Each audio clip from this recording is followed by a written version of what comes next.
And how do you think we can better educate and mobilize small business communities and individuals working on credit repair, as you're alluding to, about the importance of redistricting?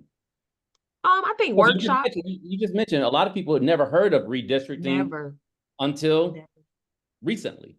I think this is where community leadership comes in. So if I have my own community of entrepreneurs, I feel like it's my job to go and take the information that I learned about redistricting and sharing it with them. And that could be with workshops, webinars, social media campaigns to raise awareness, partnering with local business organizations and financial institutions can also help spread the word and encourage participation. So, I mean, even banks and associations have their own community, their own group of entrepreneurs that they serve. So even partnering with them will get the message out a little bit further than what I can take it alone.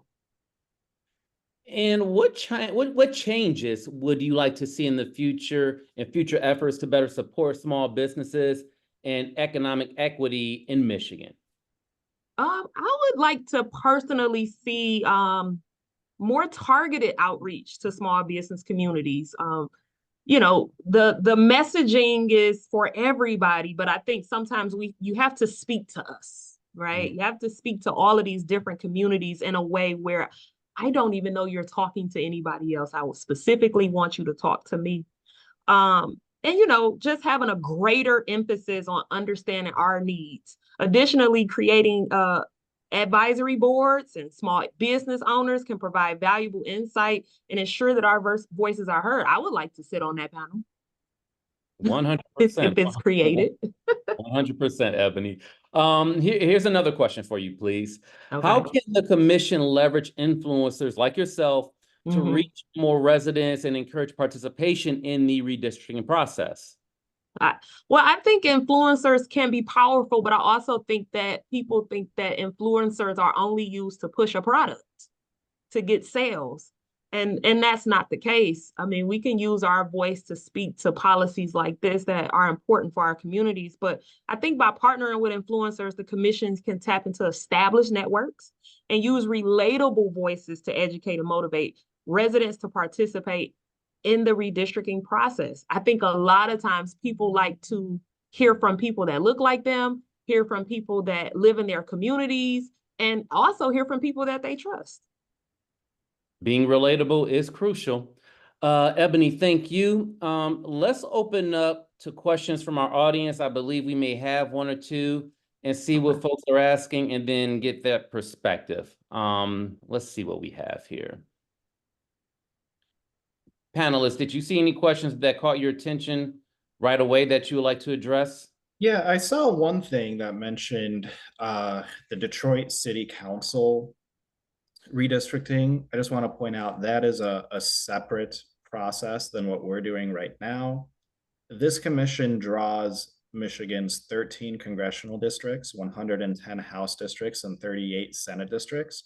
However, right now we're working in a remedial process that's centered around the city of Detroit and Metro Detroit as a whole. So, what we're currently doing is redrawing the Senate districts. We have to redraw at least 6 of the Senate districts that were used in the 2022 map. And that's what we're trying to talk about today. Now, we have sent forward 12 different configurations for this redraw to the court. And what we really need to hear from the community are comments about these 12 maps. These can be things like what you like about some of the maps, what you don't like about some of the maps, which ones you may prefer, comments about your neighborhoods and about your communities and why you might like one version over another. That's what we're trying to do currently. And I know you're going to talk about our public hearings coming up, but it's really important that folks show up at them because we'll have big blowups of all the maps where folks can see all 12 versions and do a side-by-side comparison on those district plans in order to provide useful comments to the commission and help us deliberate amongst each other on which of those 12 versions to go with and on if we should make any changes to any of the 12 in order to better reflect these communities. So I just want to put it out there. We're not doing the Detroit City Council districts. That's a completely separate thing that was kind of happening at the same time. But right now, We're in a remedial phase for the state Senate districts. Here's a question from our audience, pretty interesting. A question in terms of transparency. Are all the groups and resources the commission is using to educate itself public? How do we now know there's no closed door lobbying influencing this work?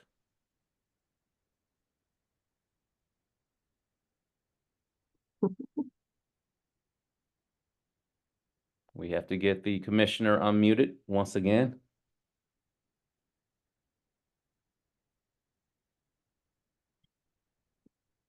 So I believe you are best to answer that particular question.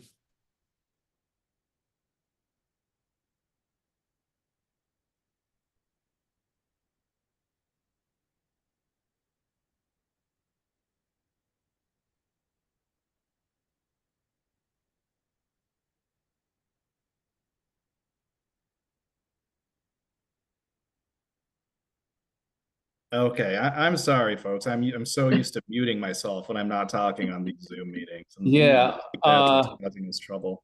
So I'll take responsibility for that. That's my bad. But I heard the question. You know, we're a public body, and it's in the Constitution that we have to be transparent. Every single thing that we do has been publicized throughout our meetings, whether it be the vendors that we hire. Our staff was all hired over Zoom. Even the interviews happened over Zoom. Sometimes, you know, looking back, I feel bad for them. I mean, imagine doing a job interview in front of potentially millions of people, you know, throughout the state of Michigan on YouTube.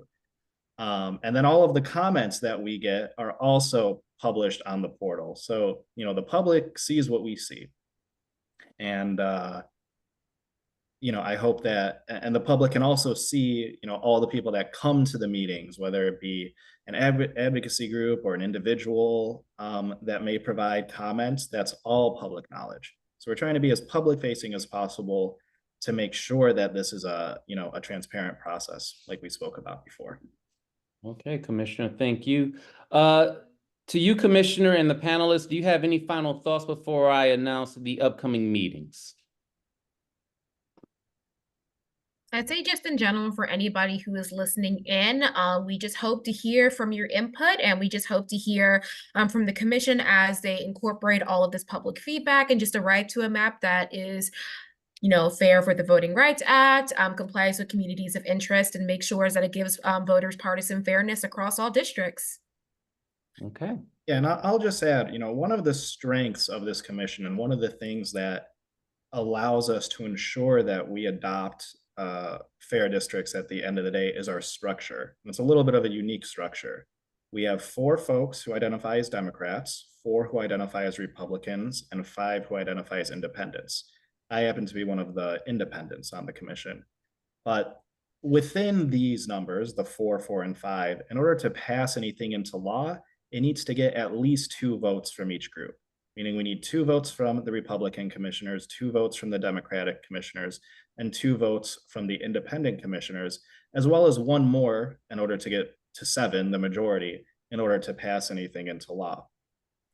And, you know, this helps with fairness because it means that there's no scenario where, let's say, the Democrats and the Republicans can team up to outvote the independents, or the independents and the Republicans can team up to outvote the Democrats. That can't happen because we need votes from each pool of commissioners. And that certainly helps in creating these fair districts because they have to be, there has to be some compromise, there has to be some bipartisan input. It makes it so that nobody gets exactly what they want, but everybody gets a little bit of what they want. And that helps us create a fair map at the end of the day. And I think just even regardless, again, with pointing out to Eat's points that it is a really complicated just balancing act of trying to juggle through all of the public comments from everybody and all the different constitutional criteria.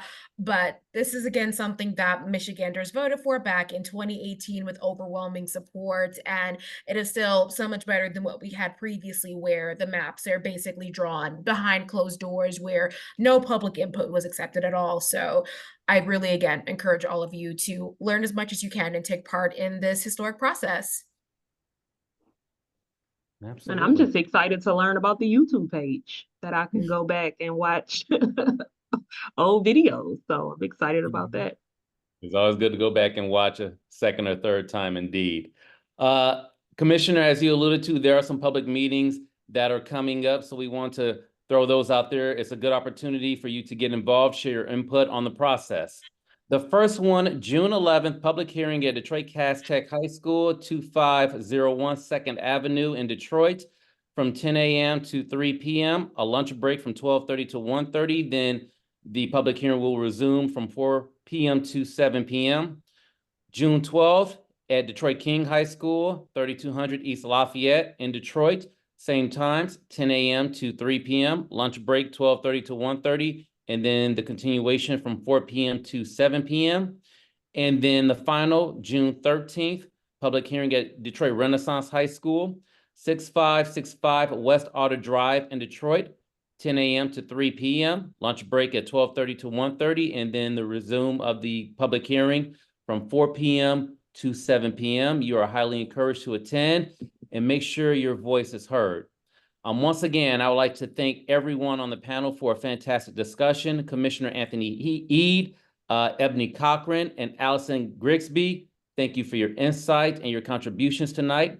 And thank you to everyone who had joined us in for this very important conversation. Remember, your voice matters, and this is a historic process we are witnessing, so make sure you are involved. Have a great night, and we'll see you soon.